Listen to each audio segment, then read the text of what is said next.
Qué espacio tan increíble, ¿no te parece? Sí, estamos en el Teatro de las Artes del Senat. ¿Cuántos eventos artísticos han ocurrido en esta sala? Este, como muchos teatros del mundo, está construido con un diseño acústico especializado. Elemental, mi querida amiga. Así que felicitamos a todos los ingenieros acústicos del mundo. Los arquitectos e ingenieros de sonido deben cuidar que la música se transmita a todas partes con la mejor fidelidad.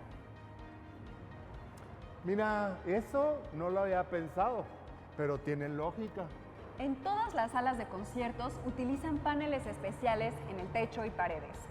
Los colocan para que las ondas sonoras reboten en ellos y se distribuya el sonido por toda la sala. El sonido es una onda, ¿no? ¿Se podrá dibujar? Sí, es una onda. Bueno, muchas ondas de energía que se producen cuando los instrumentos vibran. Pero no solo se pueden dibujar, se puede describir el sonido con... Ni me digas, déjame adivinar, matemáticas. Elemental, mi querido amigo, elemental. Bueno, primero hay que decir que la música son sonidos y silencios organizados. Nos afecta al estado de ánimo y nos impacta según nuestro contexto social, cultural e histórico. Sí, seguro. No me imagino a mí mismo en el siglo XVI como tocando black metal, reggaetón, unas cumbias en el atrio de una iglesia. Claro que no. Seguro les hubieras parecido fuera de este mundo. Los sonidos se transmiten en ondas sonoras que viajan por el aire y llegan hasta nuestros oídos. Estas ondas se mezclan para producir la música. Esto se puede describir matemáticamente como una función de onda periódica. Podemos describir al sonido con funciones seno y coseno. Esas son las ondas que bajan y suben, ¿no? Así es. La música tiene ritmo, melodía y armonía. El ritmo es la distribución de sonidos en el tiempo. Por ejemplo, si repartimos 4 golpes en 4 segundos, tenemos un golpe por segundo. Está fácil. Sí, a ver, yo quiero intentar repartir 8 golpes en 4 segundos. Y así los ritmos pueden ser más rápidos o más complicados de ejecutar. Por ejemplo, ¿cómo sería hacer 5 golpes en 7 segundos? La melodía son las notas tocadas en una escala y que se relacionan entre sí. Además, tienen cierta duración. En otras palabras, es la sucesión de sonidos. La melodía es eso que se te pega bien rápido de las canciones, ¿no? Como... tan, tananan, tanananan, ¿no? Exactamente. La armonía se basa en el uso de acordes, que son grupos de 3 o más notas que se relacionan según la escala musical que se use. La armonía se basa en el uso de acordes, que son grupos de 3 o más notas que se relacionan según la escala musical que se use. Julito, pues depende, porque hay muchos tipos de escalas. En primera, morra, no me llamo Julito, ¿eh? Ay, ya sé, morro, que no te llamas Julito, es una expresión, no te enojes. En la historia de la música han planteado varias escalas musicales. En la antigua Grecia, Pitágoras, un filósofo al que le interesaban las matemáticas y la música, propuso la escala pitagórica. Hombre, cuánta creatividad con el nombre. Él no le puso el nombre, se lo pusieron después en su honor. Pitágoras se dio cuenta que si tenía una cuerda tensa y la pulsaba, se producía un sonido, digamos, do. Luego, si tocaba una cuerda con las mismas características de grosor y de tensión, pero de la mitad de la longitud, también sonaba un do, pero más agudo. A eso le llamó una octava superior. Si la cuerda original la dividía en 2/3, tendría otra nota, digamos sol. Y así que para obtener más notas fue dividiendo la cuerda en otras fracciones. O sea que los números racionales se asocian a notas musicales. Y hasta hay proporción áurea en la música. Yo me sé las notas. Do, re, mi, fa, sol, la, si, do. Exacto. Bueno, pero ya no hay más escalas. Y tú me habías dicho que eran varias. Y que yo sepa, no hay notas que se llamen du, o sul, o fe, o sal. Entiendo. Pues no, pero hay medios tonos. ¿Has oído de las notas sostenidas o los bemoles? Sí. Si sumamos esos semitonos, que son 5, más 7 notas de la escala de Pitágoras, tenemos que la escala cromática tiene 12 sonidos diferentes. Pero mejor vamos a preguntarle a alguien que conozca más de este tema. Estamos con el ingeniero historiador Eric Castañeda, con el cual vamos a tener una charla muy interesante el día de hoy. Bienvenido, doctor. ¿Cómo está? Bien, bien, gracias a Dios, todo bien. Desde la perspectiva de las matemáticas, ¿qué diría usted que es la música? Yo creo que desde la perspectiva de cualquier persona y de cualquier disciplina, pues la música es una de las bellas artes. Ahora, desde la perspectiva de las matemáticas, yo diría que tomaría yo como referencia una definición muy sencilla de la música, que es la combinación de sonidos ordenados. Entonces, si vamos a hablar de sonido, pues vamos a hablar de física, porque el sonido es un fenómeno físico. Y si vamos a hablar de física, inevitablemente tenemos que hablar de matemáticas, porque para que la física sea ciencia, las matemáticas son su lenguaje. De manera que, pues yo diría que es precisamente eso, una combinación ordenada de sonidos fabulosa, ¿verdad? Y eso diría yo que es desde el punto de vista matemático. ¿Y qué nos podría contar acerca de la historia de la escala musical temperada? Ah, esto es interesante. Sí, desde muy antigua edad, pues se dice que el que se tiene referencia de tratar de utilizar algo para definir la música fue Pitágoras. Y Pitágoras utilizó, se dice, una cuerda en la que la hacía vibrar, después la fraccionaba a la mitad, se dio cuenta de que era un mismo sonido, pero con una cantidad mayor, digamos, más agudo. Si lo partía a 2/3 era otra nota y empezó entonces a hacer ese tipo de fracciones y llegó a que encontró 12 sonidos entre una octava, digamos, entre un do y un do. Esos 12 tonos que encontró, pues no eran exactos, porque hablando de números fraccionarios, pues no hay exactitud. Bueno, después vinieron los físicos, entonces dijeron, no, pues la escala de Pitágoras no es muy buena, entonces vamos a utilizar mejor la frecuencia. Y utilizaron la frecuencia, pero igual, pues no llegaron a una buena definición de escala. Pero tuvo que intervenir un concepto matemático, que es el concepto del logaritmo. Una vez que se tuvo el concepto del logaritmo, se vio que esos 12 tonos que había, o semitonos que había entre una octava y en una octava, se podían obtener con la raíz doceava de 2, que era la longitud o la frecuencia. Para poder obtener ese número, solamente fue necesario el logaritmo. Y de ahí entonces, Johann Sebastian Bach, a quien se le conoce como el padre de la música, creó esta escala temperada en la que ahora sí ya se tenía una mejor división de esos 12 semitonos. Muy bien. Para usted, ¿quién considera que sea un compositor que tiene una mente matemática o tuvo? Yo creo que todos sin darse cuenta, pero que se haya distinguido por algo así, yo creo que el que se ha considerado el músico con mayor perfección, que es Mozart.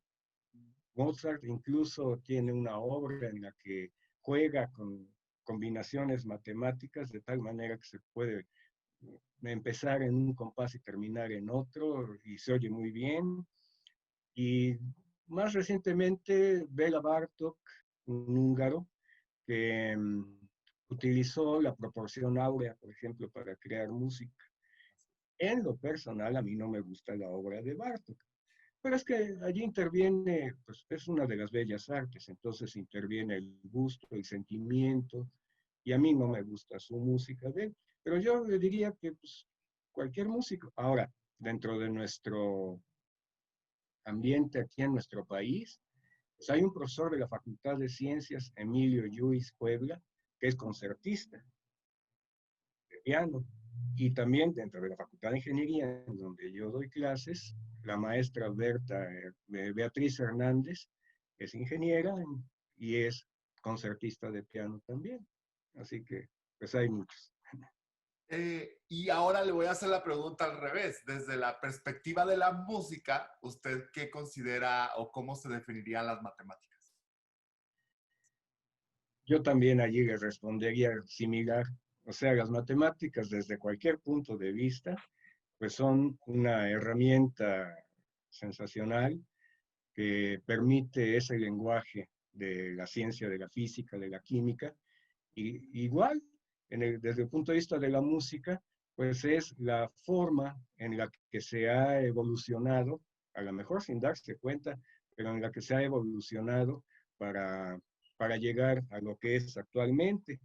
Fíjese, yo aquí le voy a decir una frase de Leibniz, que es un matemático, que él decía, la música es el placer que el alma experimenta contando sin darse cuenta de que cuenta. Ingeniero, por último, si usted pudiera platicar consigo mismo cuando estaba en el bachillerato, ¿qué le diría? Bueno, yo creo que ahora que está usted hablando de matemáticas y de música y del bachillerato, de los jóvenes, sobre todo en este momento tan complicado que tenemos, yo diría que cualquier disciplina, cualquier conocimiento vale la pena adquirirlo y que las matemáticas tienen una mala fama a veces de que son muy difíciles, de que da miedo, de que da rechazo. Y yo creo que no, yo creo que hay que tomarle gusto, así como a la música, que hay que tomarle gusto, así las matemáticas. Realmente cada que uno adquiere un poco más de conocimiento es una satisfacción enorme. Entonces yo eso les diría, entren sin miedo, así como disfrutan de la música, disfrutan del estudio de las matemáticas y pues no hay nada que no sirva. Muy bien, pues muchas gracias por su tiempo, ingeniero Eric Castañeda. Fue un gusto platicar con usted y No, al contrario. continuamos con ustedes en Jóvenes en TV. Entonces, la escala musical actual es la temperada, y es la que usan los afinadores electrónicos de instrumentos, las pastillas de las guitarras, los teclados, los sintetizadores, etcétera, etcétera, etcétera. Pero entonces, una cosa es la medida física de una nota en frecuencias y la otra es la fracción que surge de dividir la cuerda matemáticamente. Sí y no, porque se relacionan. A eso le llaman armónicos. Pero mejor vamos con alguien que nos explique. Hola, ¿qué tal? Estamos en Pensamiento Matemático y ahorita vamos a platicar con la matemática con especialidad en análisis armónico, Blanca Yasmín Radillo Murguía. Hola Blanca, ¿cómo estás? Bienvenida. Hola, mucho gusto. Gracias por la invitación. Perfecto. Platícanos un poco de qué es lo que haces de esto de estudiar matemáticas y el análisis armónico. Pues bueno, el análisis armónico es justo el estudio de ondas o el estudio de propagación de cosas, ¿no? Por ejemplo, puede ser justo una onda de música, una onda de calor, ¿no? Entonces, bueno, desde las matemáticas justo los estudiamos, ¿no? Estudiamos qué es y cómo se propaga. Perfecto. ¿Qué relación crees tú que exista entre la música y las matemáticas? Uy, bastante, porque de hecho las matemáticas nos ayudan a describir justo qué es una onda, nos ayudan a poder poner en papel, ¿no? O sea, más allá de lo que escuchamos, poner en papel qué es la música, ¿no? Y pues las matemáticas nos ayudan a escribir pues todo, ¿no? Aunque suena muy común esa expresión de que las matemáticas nos ayudan a describir todo, pero así pasa, ¿no? Y justo son cosas muy elementales que vemos desde la educación básica, como senos, cosenos, que nos ayudan a describir una onda. Exactamente, sobre todo porque desde la física de las gráficas del seno y el coseno y cómo estas son unas ondas y cómo eso pueden de alguna manera describir los sonidos, ¿no? Que generan música. Exacto. Muy bien. ¿Y cómo me podrías platicar, qué me podrías platicar acerca de qué es un armónico? Un armónico, bueno, hay como muchas definiciones de armónico. Para las matemáticas son eh, ondas, pero bueno, para hacer un poquito más que ejemplifique esta noción, es imagínense una cuerda que está atada en ambos extremos. Entonces, el primer armónico es cuando la onda nada más hace bueno, una curvita, ¿no? El segundo armónico sería, en el caso de las matemáticas, pues cuando hace dos curvitas, ¿no? Y así es justo como la fragmentación en números de una cuerdita, ¿no? O sea, de ondas en una cuerdita. Eso es para nosotros un armónico. Oye, súper, súper interesante. ¿Qué me podrías platicar acerca ahora de lo que es un fractal? Bueno, un fractal, la palabra fractal significa dividido, ¿no? O fraccionado. Entonces, en sí, para las matemáticas, un fractal es un objeto que está dividido infinitas veces, ¿no? En la naturaleza no existe porque pues, no podemos dividir la materia infinitas veces, pero al menos en matemáticas sí se puede y bueno, lo que en algún punto yo investigué fue justo qué pasaría si un fractal vibrara, ¿no? ¿Qué pasaría si un fractal quisiera tocarlo y que emitiera un sonido, ¿no? Por eso trabajamos con fractales, ¿no? Pero también lo podemos aplicar el mismo conocimiento para cosas que sí existen en la naturaleza. Súper, súper bien. Entonces, para la aplicación de las matemáticas, como tú dices, en la naturaleza, ¿no? Como qué procedimientos o qué análisis matemáticos son los que normalmente tú usas o tú utilizas en tus investigaciones. Para darles como un ánimo de estudiar esta área, usamos en estas tipo de análisis de objetos en general, se usa un montón las derivadas e integrales, ¿no? Que son conocimiento que tenemos pues desde la prepa, ¿no? En particular, pues hay cosas que también llamamos ecuaciones, que justo meten adentro las derivadas y las integrales y por eso le llamamos ecuaciones diferenciales, porque tienen derivadas, ¿no? Y entonces hay una ecuación diferencial que te describe la propagación de ondas, hay otra ecuación diferencial que te describe la propagación de calor, ¿no? Entonces es como intentar resolver estas ecuaciones poniendo condiciones iniciales, ¿no? Por ejemplo, imagínense que tienen un sonido y que tienen ciertos datos computacionalmente obtenidos y que pues quieren saber cuál era la onda inicial, ¿no? O cuál era el objeto inicial. Entonces, así, con estas ecuaciones, gracias a los senos, cosenos, derivadas e integrales, pues podemos obtener justo la onda, ¿no? Y podemos obtener información.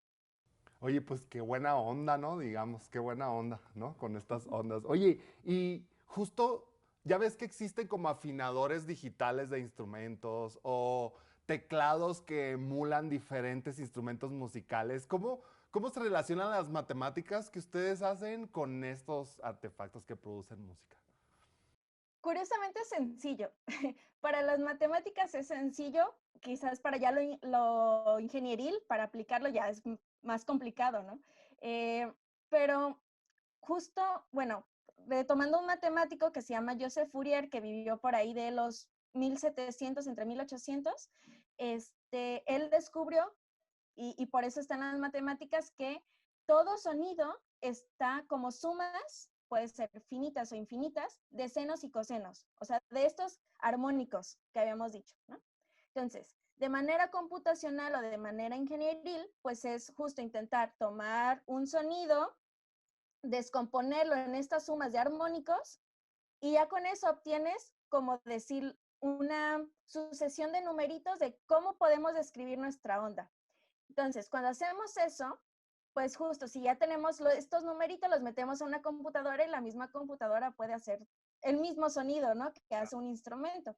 Entonces, así es más o menos cómo funcionan los sintetizadores, por ejemplo, los objetos que nos ayudan a equilibrar nuestros instrumentos, pues hacen parecido, ¿no? Ven qué sonidos reciben, ven que no coinciden con los números iniciales con los que programamos y pues nos ayudan a adecuarlos.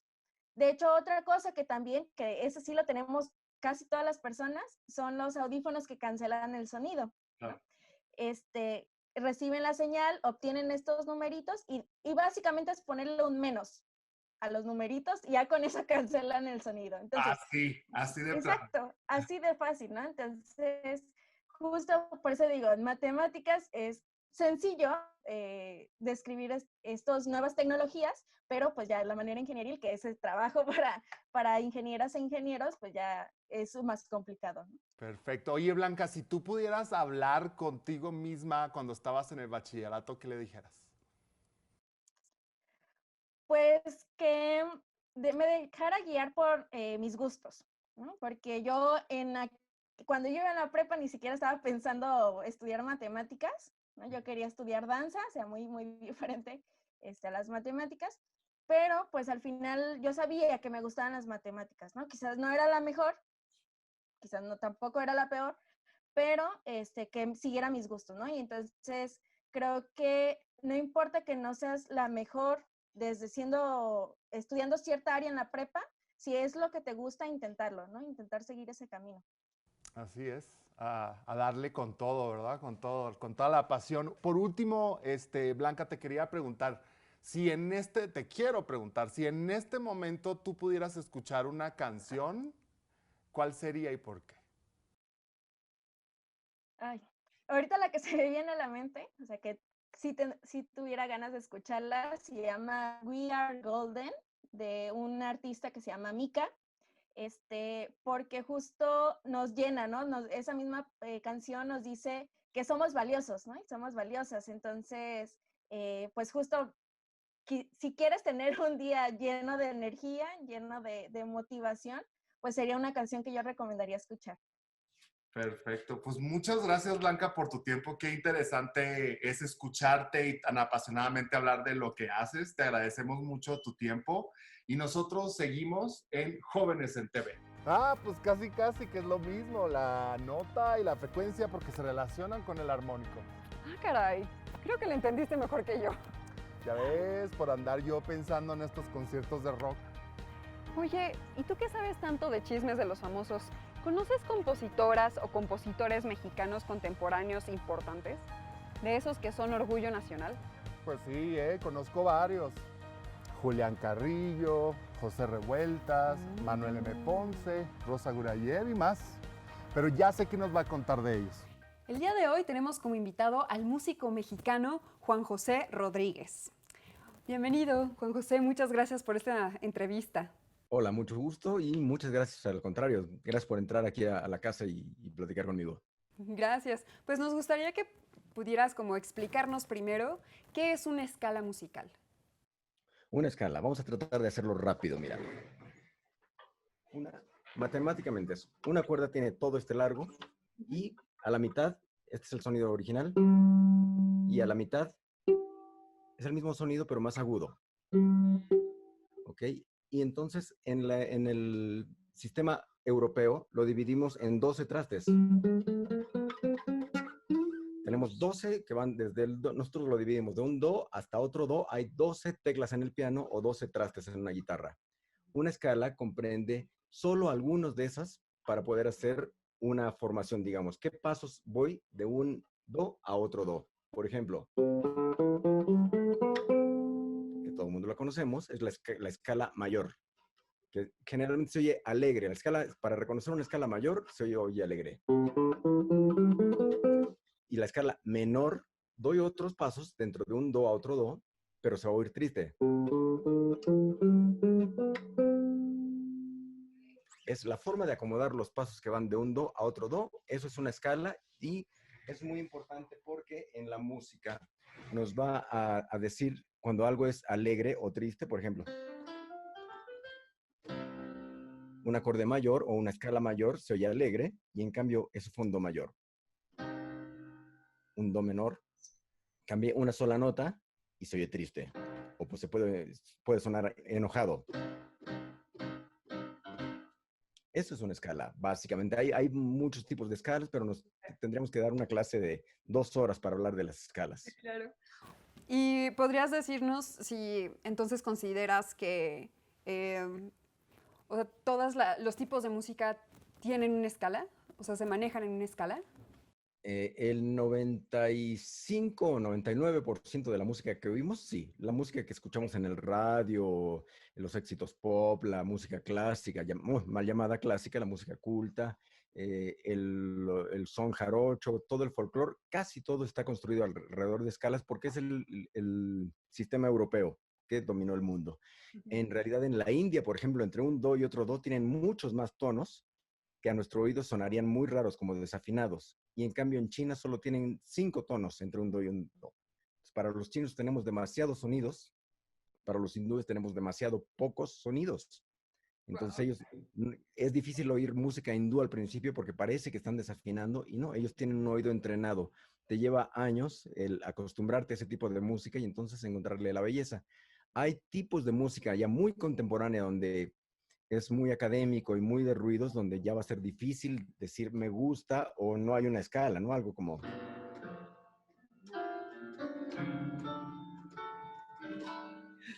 De repente es ¿what? Y sí puede ser música, pero hay que entender los códigos para poder decir me gusta o no, ¿por qué? Wow. Oye, ¿y tú podrías decirnos si hay como, o cuál considerarías tú que es un compositor que haya tenido un pensamiento matemático a la hora de componer sus piezas? Sin duda, Bach. Él es así como el jefe de jefes. Las formas en las que construía sus melodías era impactantemente preciso y matemático, de manera que puedes voltear la partitura y funciona. O Mozart. Mozart tiene una sonata que se juega a los dados. Es el primer juego de azar muy serio donde pones la partitura, juegas a los dados y los tiras, y en el orden en el que caigan los dados, tocas la partitura y siempre funciona. No importa cómo caigan los dados, siempre funciona esa sonata para piano. Es una maravilla. ¡Qué increíble!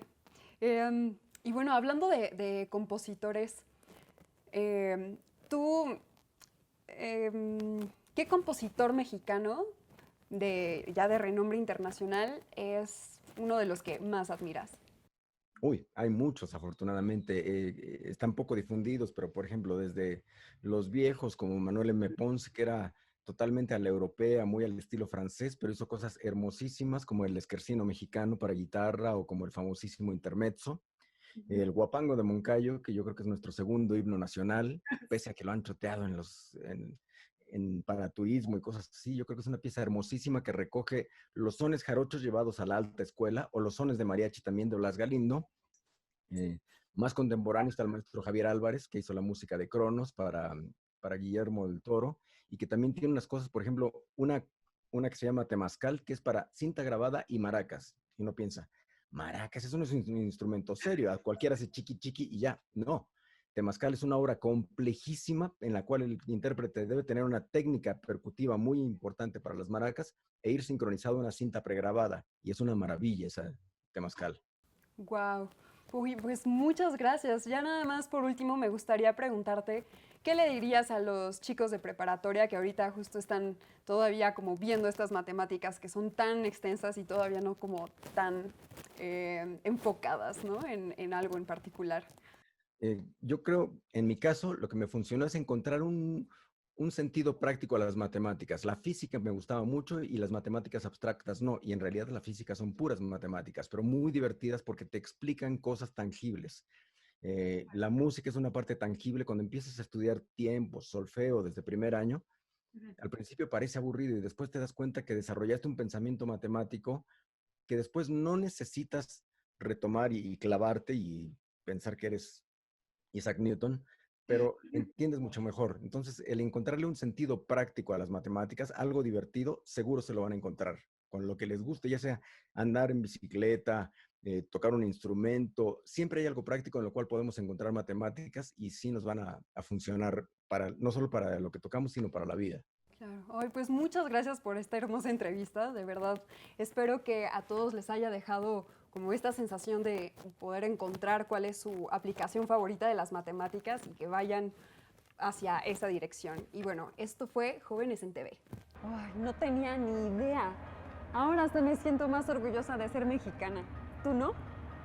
Sí, yo siempre me siento orgulloso. Mira nada más este espacio. Es de las mejores salas de conciertos del mundo. Verás que traeré a mis amigos a un concierto de acá. ¿Ya me vi? Oye, ¿y qué canción te gustaría escuchar en este momento? Aquí, en esta sala. Ay, no tengo ni idea. Me gustan tantas. Bueno, ¿y a ti qué canción te gustaría escuchar en esta sala de conciertos? Respóndanles en Twitter. No olviden poner #elemental a su publicación. Nos vemos pronto. ¡Nos vemos pronto!